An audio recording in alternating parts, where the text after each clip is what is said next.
Napanood nyo ba ang sinatawag na ang interview kay Catherine Bernardo at saka kay Alden Richards about sa second chance? O, diba?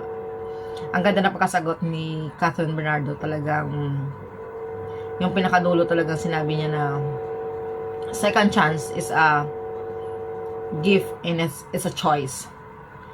No, kung baga wala tayong mababang loob or mabuting puso or mapagkumbabang puso o mapagkumbabang tao, ay mahirapan tayong magbigay ng chance or second chance. Sometimes naman, it's a choice. Kahit na ayaw mo na, parang gusto mo na patikasin na yung kalooban o yung puso, kumbaga, choose mo pa rin na magbigay sa kanya ng second chance. Kasi nga, andun pa yung tatawag na tao din siya, nagkakamali. Gusto mo na siya bigyan ng chance para ayusin buhay niya.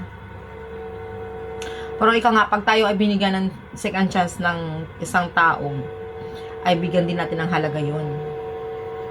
Kasi, hindi lahat ng tao ay nagbibigay ng second chance. Kaya, pag nasa iyo na yung second chance, gawin mo yung bagay na alam mong tama, ipatunay mo sa isang tao na nagbigay sa'yo ng second chance na hindi siya nagkamali, nabigyan ka ng pagkakataon na yun. Na, tsaka wag mo ulit sisirain yun. Kasi pag nasira mo yun, mahihirapan ka talaga ulit ibalik yun. Yun lang. For today's video. Bye!